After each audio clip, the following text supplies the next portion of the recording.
It's something that takes time though, and it's very easy to fall into some Right. negative self-talk and, a few losses here or there, and all of a sudden you're sitting there dwelling on why you're not better. I remember being in the shoot and focusing on my, your opponent standing, 2 feet in front of you, and Wow. you're sitting there just kind of like focusing and saying your mantra over and over again. And my coach whispers into my ear, he goes, "Speak gritty out there. I want to see some grit."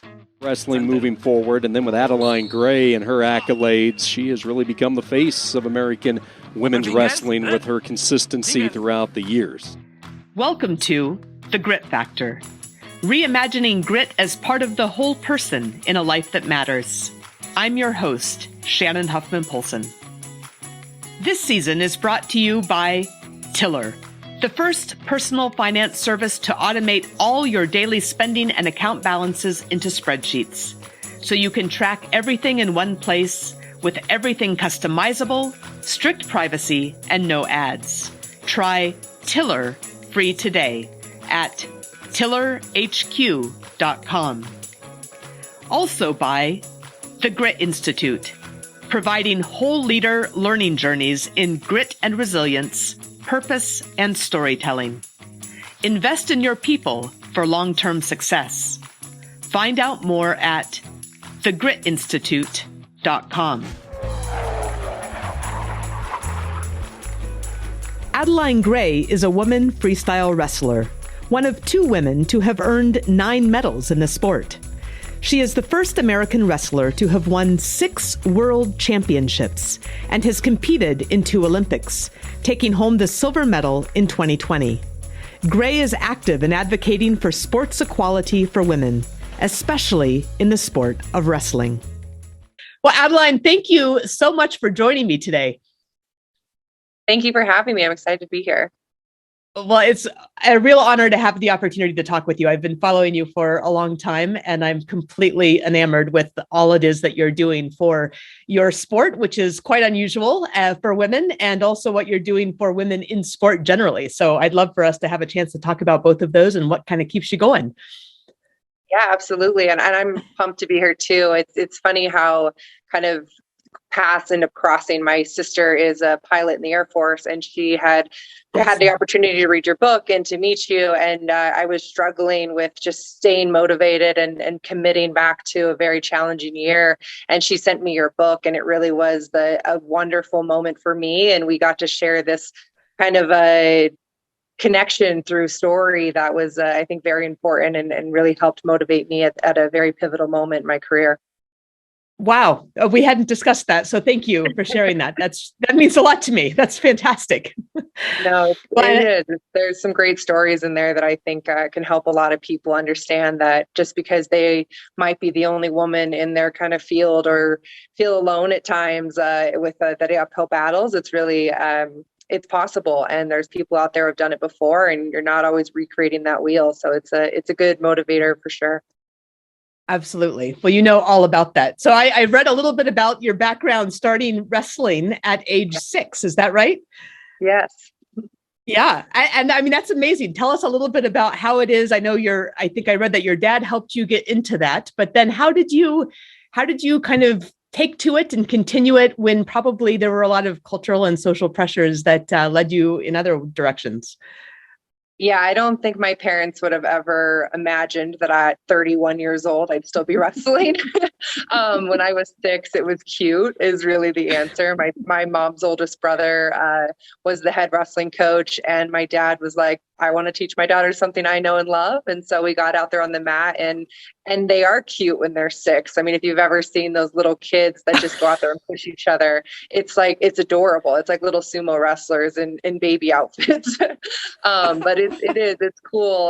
But then as I got a little bit older, I remember my mom being like, hey, this makes you different. Are you sure this is something that you want to do? And I remember coming home and be like, no, Mom, I'm a wrestler. I want to do this. And so when the season got hard, it was just like, she still was there to kind of let me know that I didn't have to do this. This was a choice that I was making. And every season I signed back up and had success, and I had friends. And it was, I think the first time I remember it really being that different was when I made varsity as a freshman, and my new best friend that I had just made brought her parents to come watch me wrestle. And none of my friends before that had ever really cared. Like, it was just like a sport I did on the weekends, and I'd never had a friend come and watch me wrestle. And I remember walking over to them before the match and being like, "Why are you here?" And they're like, "Well, it's like kind of unique that you're, you know, a girl on varsity." I mean, she's like, and the mom was a team manager when she was growing up. And she's like, "I like wrestling, and I think it's exciting that you're breaking boundaries." And I was just out there doing something that I had done for a very long time. And she was, I think, an eye-opening experience, because I was like, oh, wow, what I'm doing is kind of different. And what I am doing is, I'm the only one in the state right now on varsity. And I had some success against the boys, and I wrestled boys all the way through high school. And then I started competing on some international and domestic women's teams, and realized that I had some talent, and I had some key coaches that stepped in and said, "We would like to have you join the USA Wrestling Development Program." And from there, I made a senior world team in high school and went on to win 9 medals at the world and Olympic stage, which I think really brushes over my whole career very quickly. But it was a wild ride. I went from being 17, and it's funny though, my grandmother suffers from dementia, and she always recognizes me because I look the same and I'm doing the same thing that I've been doing since I was 17 years old. And so I think it's really easy for her, because I'm still just going to school and doing wrestling tournaments. It's just, I'm now 30. Oh, that's great. So I have a boy who is 12 years old right now, and I'm just thinking of all the dynamics of junior high and high school and how it gets so tricky to navigate everything. So did you feel any of that dynamic when you were a young woman?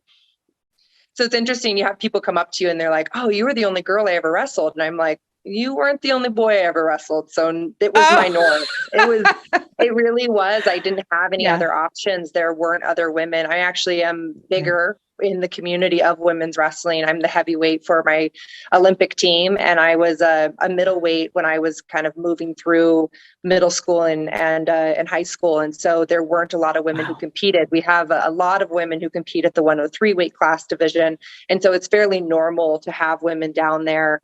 And it just becomes part of wrestling, is that you have a co-ed situation. And I really think it comes down to the leadership of the coaching staff. And my coach came in and was very blatant that it didn't matter what you looked like or what your gender was, that you were going to earn a spot on this team, and there was going to be respect. And with that came very minimal problems. I don't remember having any major issues with the guys on my team. I later found out that there were some guys on my team who were like fairly against women competing in the sport, and I never knew it. And they just had that respect that I was still out there doing something that was bigger than high school wrestling, that was bigger than just competing to be on a boys team. I was there to go on to win world and Olympic titles, and to get my college paid for, and to promote that women should have opportunities in all sports. Yeah. When did you become aware that it wasn't just something that you loved to do, that you were really good at, but it was something that you could use as a platform to help others? That's a great question. I think that the idea of being a role model was a little bit of a tough one, because as a teenager and as a young 20 something, I was trying to just kind of find my footing and be my own self, and, you know, figure out where I fit in this world as a woman, where I fit in this world as like just a human being, truly. And all of a sudden people are coming up to you and being like, you're inspiring my daughter. And I'm like, I'm trying to figure out how to be 21. Like, that's what my goals are right now. Like, how do I figure out how to win these titles, be an elite athlete, and find a boyfriend? Like, those were kind of like where I was trying to find out where my life fit in. And after a while, you realize that you are making an impact, and you show up places, and you're able to motivate some younger athletes, and you kind of end up fitting into this skin of being a role model that didn't ever, it's not a dream. I didn't dream of being a role model one day, but all of a sudden I'm in a position that I think holds a decent amount of power to motivate young girls to stick with sports and to find out how they can be a human in this world. And it's pretty cool to see that your words have motivation, and see that if I follow someone on Instagram, like how it can just light up their not only their like day, but motivate them for their whole year. And I just remember being back in high school, I couldn't even have named another female wrestler. And now we have Olympic teams and world teams that are going around and being motivators for those high school teams. And you're seeing girls' high school programs that are fully girls programs pop up all over the country and sanction at the state level. We just got our first D1 college program. I mean, there's so much growth within women's wrestling, even during this COVID situation. I mean, I've seen a lot of areas kind of condense, and women's wrestling is still growing in this moment. And so I think it just shows the power and the magnitude that women are here. We're going to stay in the sport, and these opportunities are going to continue to bud and open up for us. Yeah, absolutely. That is just fantastic. And I also really love how you just said that it's about learning how to be a human, right? It's not just about you or just about the sport. It's about, or just about women. It's about being a human being in the world, right? Which I think is something that we don't give nearly enough attention to. No, I think there is something to be said with that. I think there's a movement that's happening with, equality of women, I think is definitely a big piece of that, but also just kind of like how to have that humanity and how to kind of figure out where you fit. And there's so much division right now that some of it is about just sitting down and figuring out what you stand for and where you want to be in this world. Right. No, absolutely. Well, you have an unbelievable resume and you've had this incredible life, but very few people make it to 30, especially at the level that you've been competing and excelling, without a few things that were challenging along the way. And I know that we learned from story, and certainly in the Grit Factor, you've read the stories of these other leaders who are willing to share their stories. And I'm wondering if you would be willing to share a time when things were really, really tough, and maybe you didn't know how you were going to make it through, or if you were going to make it through. Yeah, I have a very unique experience as I was able to go to a professional wrestling league in India, and it was a month long over like Christmas and New Year's kind of time frame. And I really didn't know what I was getting myself into. I was a little nervous about going, and I had a few people on stateside that were like, you should go, like, let's not do this. This was like 6 months before the Olympics, and there was just so many unknowns. But it was a paid league, but there was no like money in the bank, if that makes any sense. So we weren't sure if we were going to end up getting paid, which was a little bit scary. But I took a chance and I went over there, and I was lucky enough that I got to bring one of my sisters. So I have three younger sisters, and one of my sisters wrestled in high school with me. And so she was, I call it her like eat, pray, love moment. She was she had just out of college. She was working 2 like crappy jobs. And I told her, I was like, you should just, move out of your, living situation, put your stuff in mom's basement and move to India with me for a month. And she's like, okay. So she like broke up with her boyfriend and moved her stuff into my mom's basement, and eat, pray, loved her life all the way to India. And we had a tremendous experiences that were full of a lot of highs and lows. One of the things that I was worried about was just kind of like being safe and protected enough there. And we were completely safe, and we were very protected as far as like from outside communities and things like that. We stayed at very nice hotels. It was a really cool experience to be treated as a professional athlete in a lot of different ways in a foreign country. And it's a very undersaturated market within India as well. So we became one of the most watched sports in India in just that 6-week program. And it was incredible, just the love that people had, and how not very many of them had ever had a connection with women's sports. And so I was one of the team captains on my team. And one of their big motivators was they have a group of women called the Fogat sisters, who were born in an area of India that does not promote women. Like they just, if you're a lot of times if you're born as a female, you get put into an orphanage right away, and they only want boys. And so the dad had 3 daughters. He was a wrestling star, and there's a great movie about it, Dangle, if anyone wants to check it out. But essentially he ends up adopting his nieces and a couple other girls from this orphanage, plus his daughters, and making them wrestlers. And oh my gosh, I was up on stage with these women, and they were talking about how they had to combat just these brutal situations where people were so negative to them. And I remember being on stage, and they were speaking a different language, and I was sitting there nodding my head. I was like, yeah. And they just told me to keep nodding. And then I got done. I was like, what were they saying? They were like, oh, they were relating it back to like how you're the American version of these girls who like had their lives threatened. And I was like, oh my gosh, like that is not my situation. Like I had a situation in the United States where I was protected and cared for, and I consider myself a role model, but I do not think I have had the extreme bigotry that these women who have actually overcome to be in a situation like they were. And I remember feeling almost like I had lied up on stage. Like I had, had these terrible experiences as well. And I was up there and I'm like, no, let me re-say this. Like women in sport are very important. And I think women should not be killed because they are born a woman. Like, let's admit that those are 2 different things in my life, that one of them I had to deal with and one of them I did not.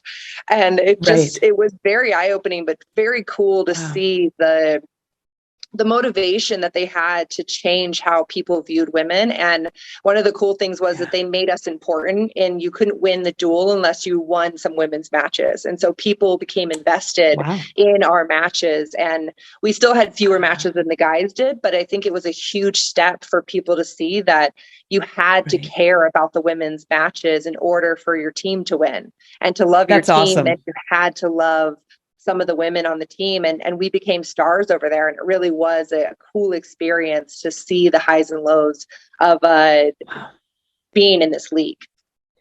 It's helpful perspective, isn't it? I mean, I think for all the challenges that are very real in our country, they are probably much more severe, if not life-threatening, in others, right? Yeah. And there's definitely similarities as well. There's still the bigotry that happens, where I did have people who said they would not wrestle me because I was a girl. And I have had situations where when I first went to join my first Olympic team, there wasn't Olympics for women in wrestling.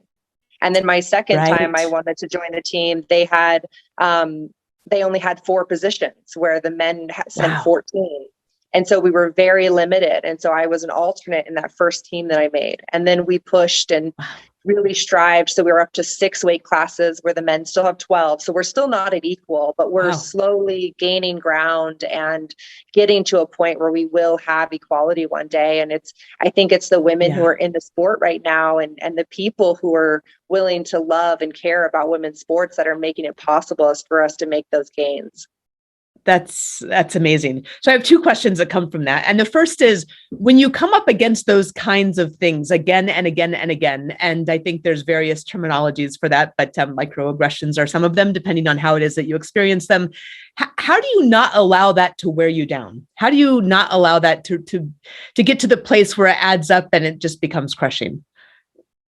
I think as a kid, when I was wrestling, people were always like, wasn't it terrible when people forfeited against you? It was like, my parents dealt with that. Like I was very easy to my parents were like, hey, you got to buy. And I just accepted that lie that I got more buys than other people, and just understood. And from a lot of, I also received a lot of respect from some of, like, once I got into high school and started realizing the kind of the landscape a little bit more. I had a situation where a young man came up to me and he was like, my grandparents are here. They said they wouldn't speak to me if I wrestled a girl. He said, I'm so sorry. I do not want to cause family drama over a high school wrestling match. And I thanked him. I was like, thank you for explaining that to me, because sometimes you just are left in the dark, and I'm not here to, disrespect families and cause family drama. And I understand that there's an old school way of thinking that's slowly dying out, but this young man had enough respect to come up to me and say, I want to wrestle you, and I wish that we could, because I want you to have the same opportunities of getting better that I want to have. And it was a very different thing than when the coaches just because high schoolers suck. Boy, girl, doesn't matter. Like teenagers are not the greatest version of ourselves as human beings. And when coaching staffs allow that flexibility of, is it okay if you wrestle this athlete? And do you feel like, no, you go out there and you treat that person with the respect of a wrestler, and you go out there and respect the fact that they've worked hard. And the only way we get better is by competing against each other. And that difference is very easy when it comes down to it. You go out and you go toe to toe with another athlete. Right. So it didn't get you down. No, definitely not when I was younger. I don't remember it being a problem. And I had such a good community that in my own little circle that I really felt like I felt protected. I do have some stories of when I've gotten older and gotten to some places that, really have some highs. I mean, like I have done some stuff with the Women's Sport Foundation with Billie Jean King.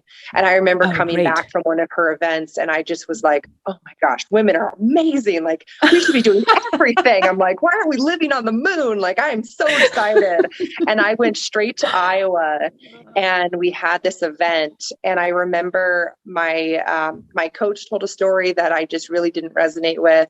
And he was trying to speak to a group of men that really were anti-women's wrestling. And they did a demonstration that had two little girls wrestling and they just totally missed the mark. And I just was sitting there like so upset that we are so far behind. And I had a woman come up to me and at the end of the thing and she's like, I just don't get why you want to wrestle. And I'm like, oh my gosh, really I've heard this. And so I just remember it was so soul crushing. And I called my husband and he was like, they're not ready. And I think that's where I've kind of been able to find some peace in some of the people who aren't ready yet. They're not ready to listen. They're not ready to open up. They're not ready to see the value of women competing in sports yet and how there's social mobility, how there's education opportunities, how there's team building, how there's ability to learn how to deal with obesity and to be to put yourself first, which is something I think women struggle with often. And it's such a beautiful thing that can teach so many young girls, especially young girls who struggle with their weight, how to be important and matter. And on women's wrestling teams, if you've ever been to a duel, the heavyweights are super important because a lot of times the duel comes down to being tied and you need your heavyweight to win. And there are very few times that you have a fat girl be the prize star linebacker or quarterback. And it is so cool to see these girls be not just be part of a team, but be the best thing about the team and for people to cheer about them because it wins or loses them the duel. And it's been incredible to see how this sport has allowed these women that we maybe would not picture enjoying wrestling go out there and compete against another woman who is in the same fitness as her, in the same body type, and have her learn the same aspects that you and I got to learn in high school, which are how to build up your muscles, how to take care of nutrition. I mean, there's so many things that are lifelong habits that we build through sports. And these young girls are getting that opportunity because of wrestling. That's amazing. I mean, that's completely amazing. When I hear you talk, I'm coming back again and again to the way that the grit factor ends up laying out, which is at the end, at the bottom, at the foundation of this grit and resilience is really owning your own story and connecting to core purpose. And, you know, as people are navigating this time of tons of uncertainty in the pandemic, there's a lot of fear. There's a lot of loss, you know, in so many different sectors of people's lives right now. And one of the things I find people really resonating with is coming back to connecting to their core purpose or their heart purpose. And as I hear you speak, it really sounds to me like you are completely dialed in to both what it is that you're doing and how that connects to a larger, broader purpose outside of yourself. Is that something you think about consciously, or do you just naturally do that? No, I think it's something I spend some time on and really make sure that I understand why I step on this mat and why I work so hard to do these these difficult things that, most people don't want to do. And most of the time I don't want to do. And so it's a good thing to know. Like, I really believe that there's some things that can be fixed in our world through sport. And I believe more women should be playing sport. And I think that's a big part of my core purpose is making sure young girls know about those opportunities and take advantage of them, because they can be life-changing. And I have gotten to live that in a very special way with getting to travel the world and meet people that I would have never had an opportunity to meet and experience without sport. And so it's a valuable thing for sure. Yeah. Well, you had a point in the middle of your career, which is still going strong, obviously, where you had some pretty significant injuries as well, if I remember. Can you talk a little bit about what happened and what that was like to negotiate that? Yes. So early on in my career, I had a kneecap dislocation that ended up being an over a year out situation, which was really just a struggle. And when I came back, I had a very interesting experience learning to trust myself again. I think that's the biggest thing when you come back from an injury, is that you don't trust that body part, or you don't trust that you're not going to hurt it again.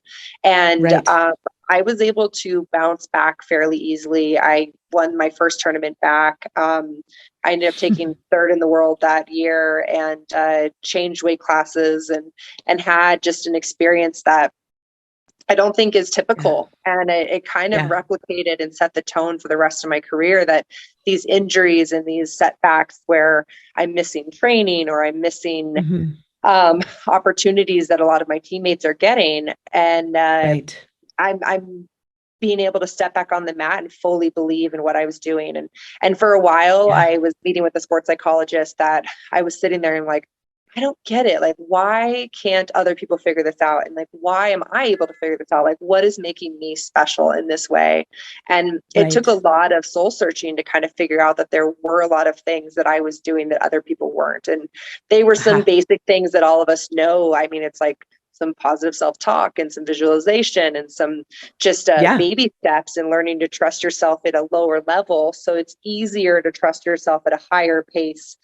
So when you do have to go live, it's not trying to go live on your first time, but you prepared yourself to know that you can step into those roles and be successful.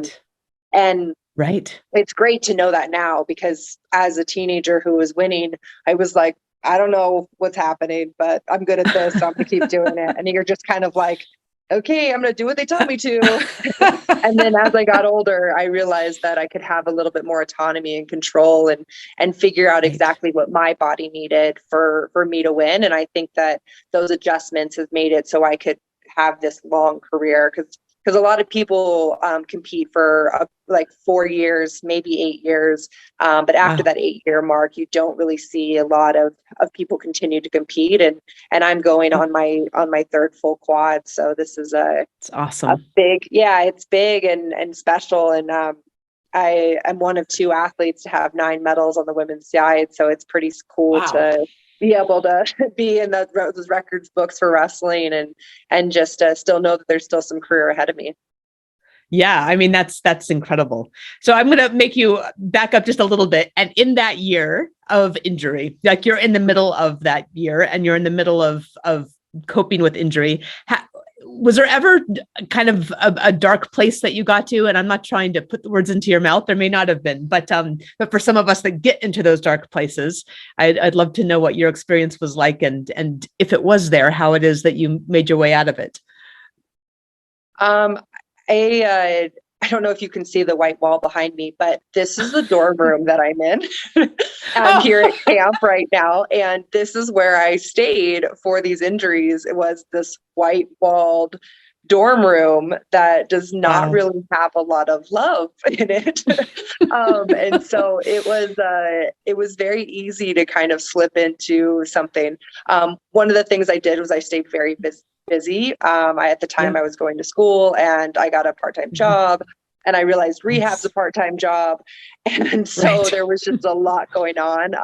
I did learn that I did a little bit too much, but I do think it helped me mentally be able to not get so low in those moments where you're like, will I ever come back? And because the first couple months, I didn't have surgery because they told me that I could just rehab it. And then after 3 months, I was still on crutches when I was supposed to be on crutches for just a few days.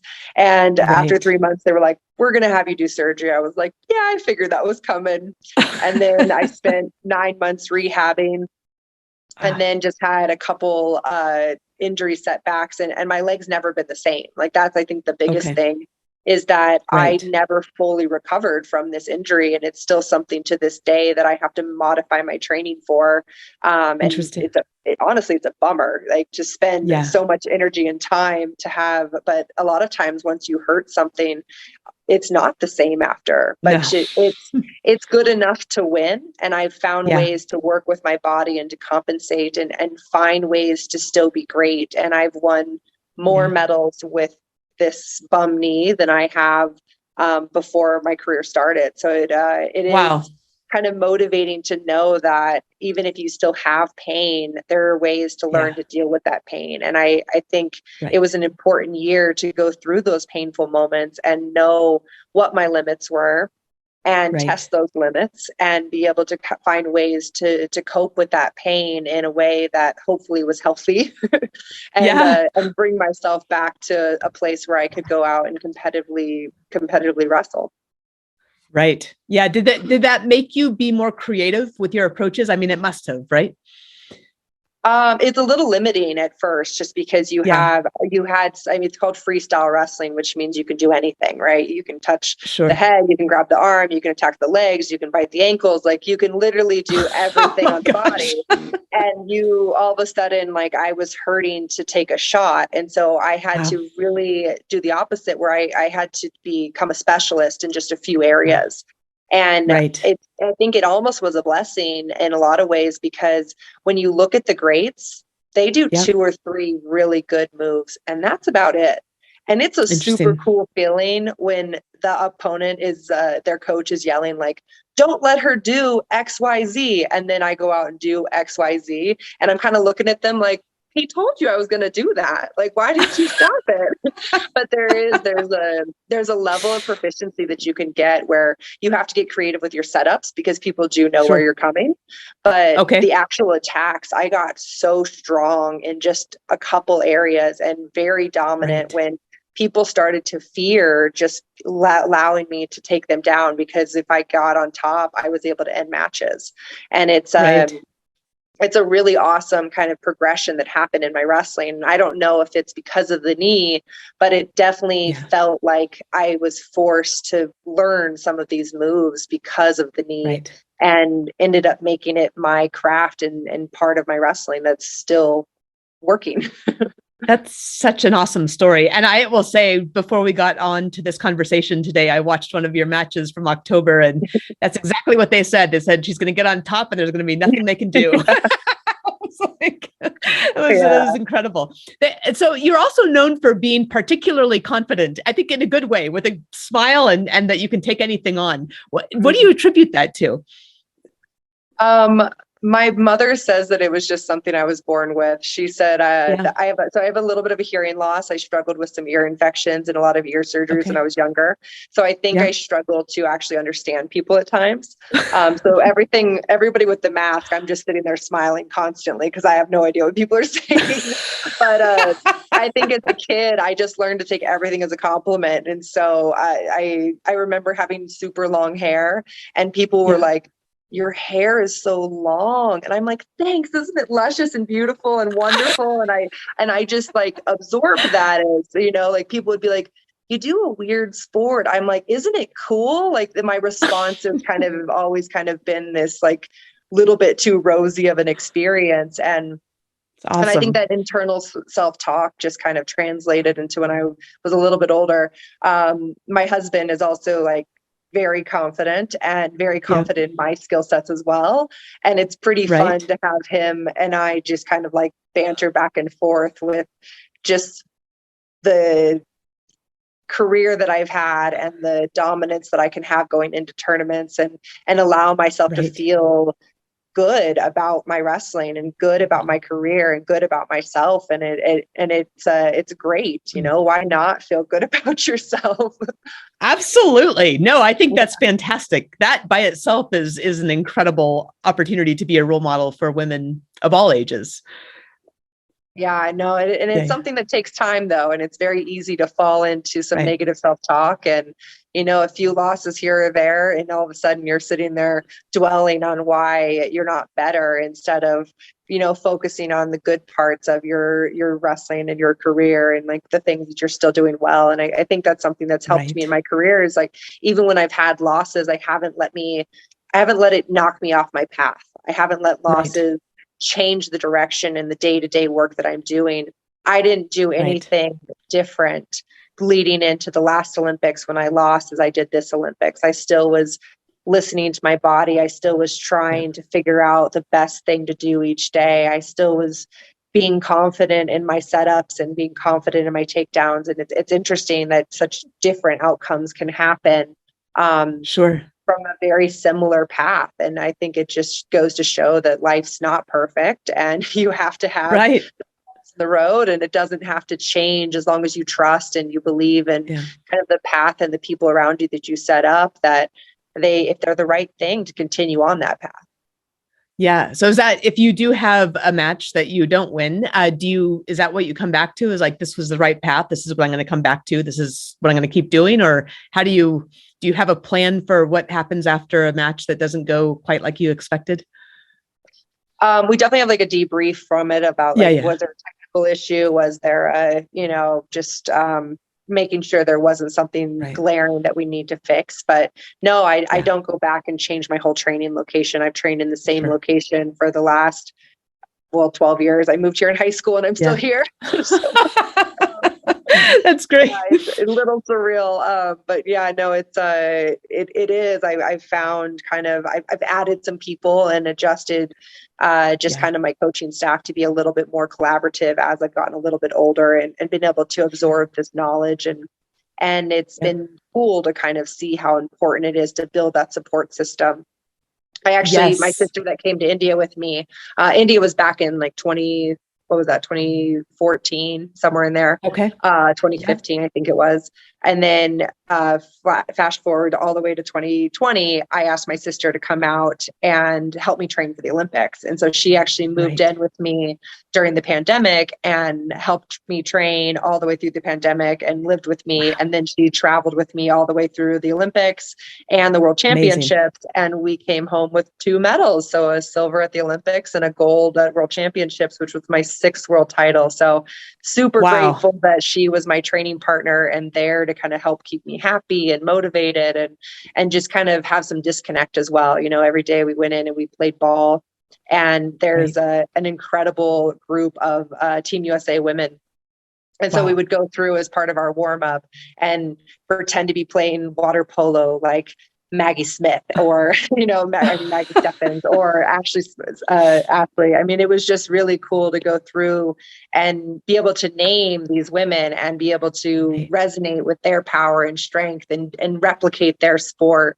And it was really a cool thing to kind of bring in that female community that I think all of us need. We all need to be motivated by other women who are doing amazing things. And I did that every morning before every practice, was to make sure that I was connecting with those people and had those people with me as I warmed up my body.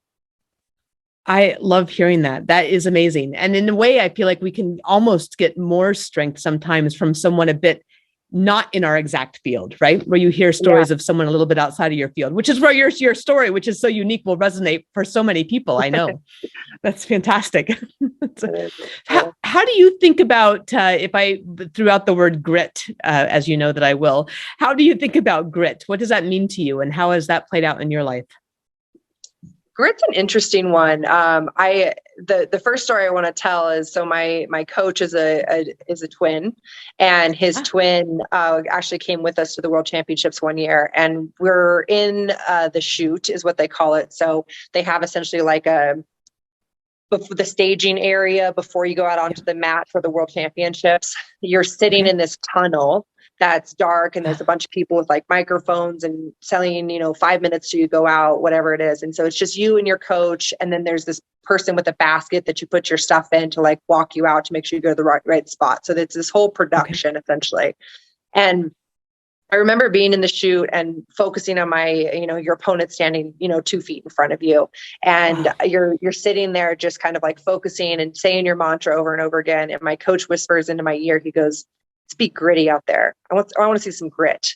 And to me in that moment, it was so important because I was like, I'm going to fight. I'm going to fight for these positions. I'm going to fight to make sure that I get what I want out there, that this is going to be my pace and my tone that I set out there. And it was a word that I hadn't really used in my training very often. But in that moment, it was so perfect because I was nervous to wrestle this person. And I knew that I needed something a little bit more than just to go out there and be technical and just to go out there and go out there and wrestle.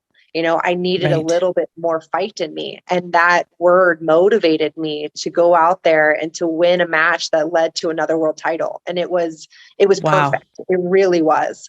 I added it to my list of words that kind of helped me. And I have like a goal chart essentially that has different motivating words. And so each day I pick one of those words and write it out and have it be part of that practice. And so just helping me set that intention to make sure I'm getting the most out of each practice. And part of that journaling that I do before practice is writing down how many days until the tournament. And so it makes each day feel very important when you're saying like 32 days until the Olympic finals. It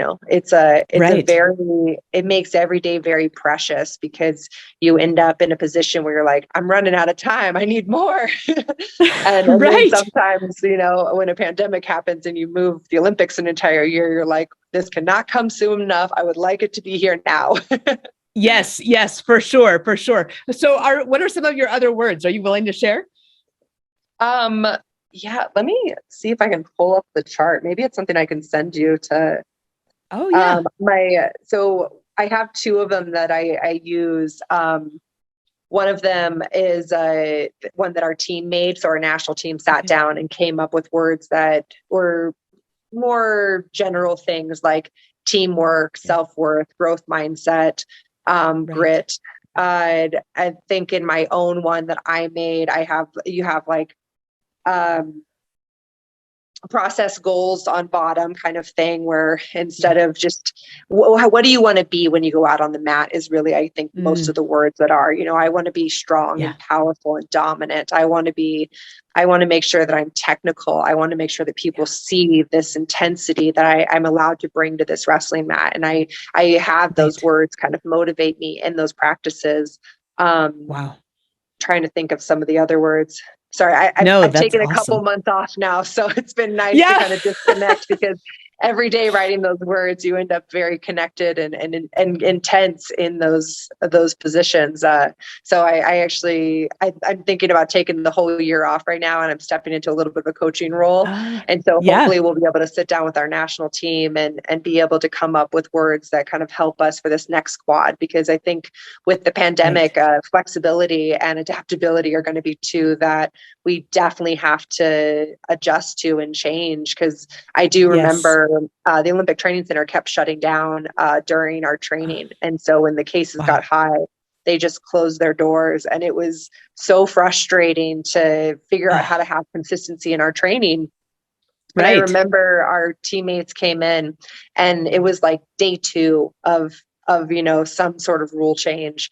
And we all got so upset. And I looked around and I was like, guys, this is going to be 2 years of this. I was like, we cannot be overreacting to every little blip.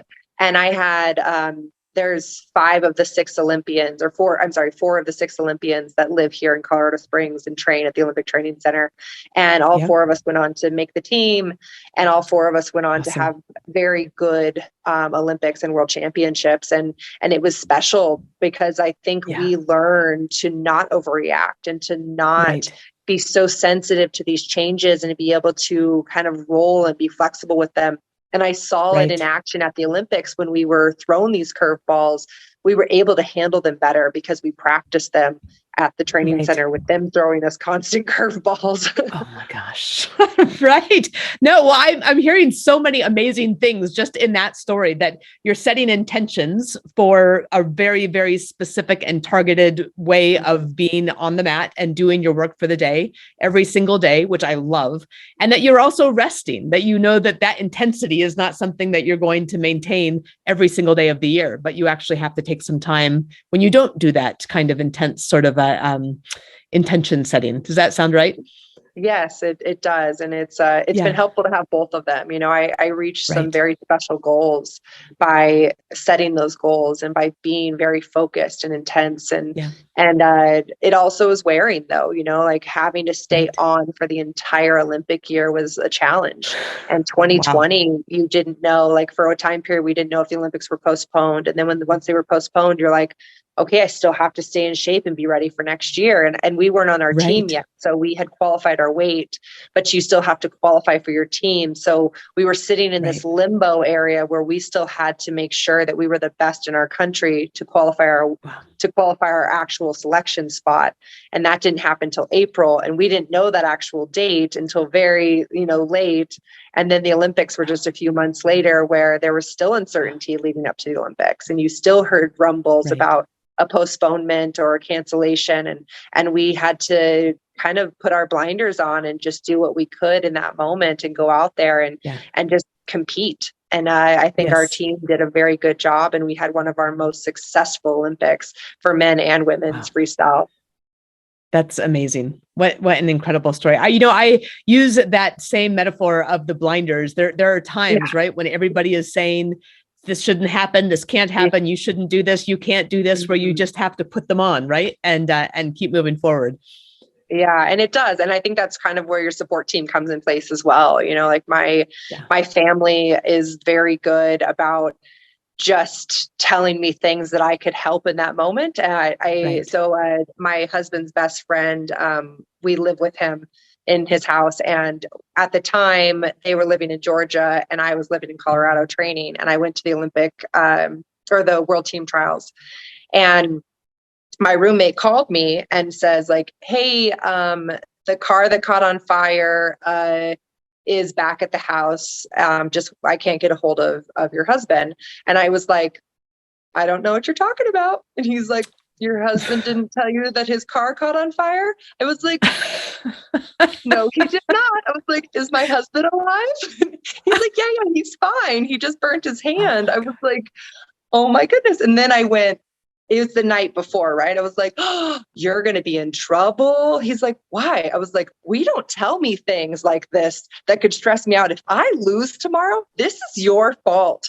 And he was like, oh no. And I had this like moment where I just got to tease him because I was they did not tell me on purpose because I couldn't do anything to help the situation. Everything was technically okay. And my husband was on his way flying to the tournament and told me after. But my roommate was in big trouble because those are type of things we don't tell me right before a big event to make sure that I am focused and I don't have, those are the blinders. And sometimes it's not me putting the blinders on, but it's my surroundings kind of protecting us from that. And the same thing happened at the Olympics where there were some rumors that the Olympics were going to get canceled like the week before the Olympics. And I never even heard any of those. They told us, they're like, hey, stay on social media and like only talk to your parents. And like they had secretly sent out a letter to everyone or email to everyone saying like, hey, don't mention to the athletes that they might get canceled. That's stress that just isn't going to help us right now. And I remember calling my family and they just pretended like everything was fine. And I was kind of in this bubble of bliss that we were just quarantining and getting ready. And I was preparing my body and my mind to go and compete. And after the fact, they're like, yeah, they were trying to cancel that thing 2 days before you guys were going to wrestle. And I'm like, oh my goodness, that would have been so terrible to know. Yeah, that's right. Well, that's fortunate. They did a good job. It was. I'm very thankful that we have that support team to know what stressors to put on us and when not to say things. For sure. What, and I know we're coming down to the end here, but one of the things that you've mentioned is this training of your mind, and that I feel like is sort of woven through some of the stories that you're telling as well. What is it that you do to train your mind for success? So I do work with a sports psychologist. I actually have two that I work with. One that works with our team, and then I deal with, I call her my cry person. Like I just call her for my, my things I like to bitch about, whether that be just, my teammates or my sister or just relationship things or my husband, whatever it is. And then I have a sports psych that we strictly focus on wrestling, and we focus on some of the life things that I feel like are holding me back in wrestling. I feel like I am really able to make gains, and I've built an entire toolbox of mental skill sets, whether that just be a bedtime routine, meditation practice to help me fall back asleep or fall asleep, or allow myself to calm down if I need to get myself to the right level before a practice, or to get myself to the correct energy level before a big match. And just really understanding and learning how to check in with myself and learning how to adjust that energy level, I think, is one of the most vital skills that I've learned, not just for wrestling, but for my life, and being able to communicate with people and be able to have less road rage and be able to just kind of be a better human being with my emotional control and also lack of emotional control, knowing when it's okay to get angry and allow that energy to flood you and to have it be purposeful. There are numerous times that I don't feel ready to go step out on that mat, and I have to allow some of that energy that for most people what they would say is negative or isn't helpful. And in that moment, it's so helpful for me to have that negative energy, and it allows me to be the person I need to be in that moment. And that's somebody with more energy and more passion. And it's also about checking in with yourself and making sure that doesn't overwhelm you, and so that you are not so clouded by that anger that you can't be purposeful and intentional with your actions and with what you're trying to do in that moment. Right. All right. I have two more questions for you. And the first is what you would say to somebody who is either struggling in a field, and many of the people who will be listening are in fields where they are the minority by far, but probably a little bit different than wrestling. And they're struggling with the challenges of working in an environment that is not always supportive of them being there. What would you say to somebody who's in that place? I think I would tell people in a place where they don't always feel like they fit in or don't feel like they are valued quite yet is to just find your allies.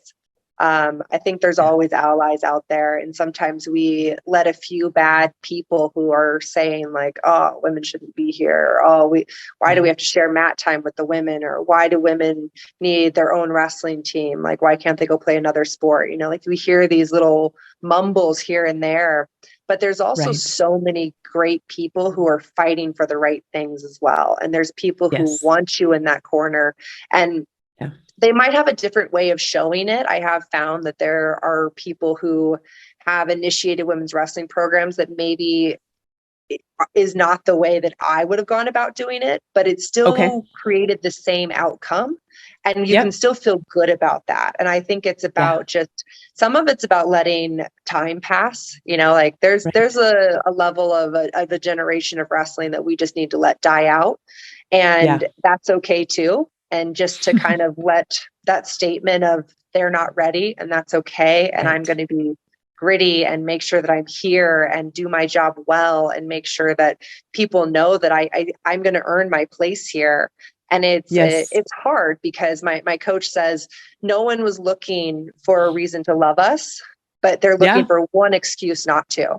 And so we had to be better, and we had to walk on eggshells in moments when it wasn't how the guys were, and it wasn't fair, but it was the situation that we were in, and it provided a little bit of importance. And I think it set a platform for me to rise to that I didn't know I was capable of. And it took my coach kind of stepping in and saying that you need to make sure that you are not the one that causes people to say like, we don't like women's wrestling. And slowly I've seen women go in and one coach at a time just change their minds. And all of a sudden they're huge advocates. And it's amazing to see some of these people that used to be very vocal against saying we don't want women around, and now they're opening programs and doors and resources and finances. And you never really know who's going to be that ally. And so it's good to kind of like plant those seeds and kind of spread that love and wealth, that your presence there is still important and valuable, and it may be just setting the foundation for the next person or setting that foundation for yourself. I love that. That's fantastic. And you gave a little bit of a hint of what might be next for you in the next 6 to 12 months. Any sense of what's next for Adeline in the next year to 5 years? Yeah, my husband and I definitely want to start a family, so that's on the list. I might do a little bit of coaching and a lot of soul searching to kind of decide if I want to come back to wrestling. It's a tough sport, and unfortunately, I need another surgery, and so I have to decide if I want to try the rehab route or the surgery route and go down that just kind of process. But luckily, the body heals, and even if I have to find a new normal with kind of what my new body will be like, and hopefully it just has a little bit less discomfort. And so just trying to take my time and not kind of rush this process right now, and just really reaching out to my network and my support team to make sure that I can continue to have this beloved support that I've had the last few years through this year of my transition, and see what kind of comes of it. I think I still have a very good shot at coming back and winning an Olympic title. And so that's exciting. Awesome. And honestly, I think it's a worthy bet.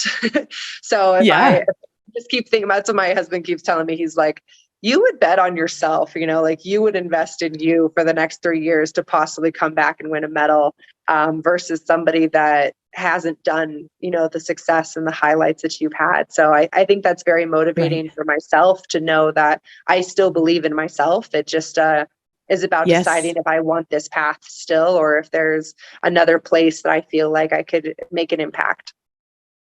Well, Adeline, I have no doubt that you are going to make an impact in anything that you get involved in, and I am definitely betting on you as well. So thank you so much.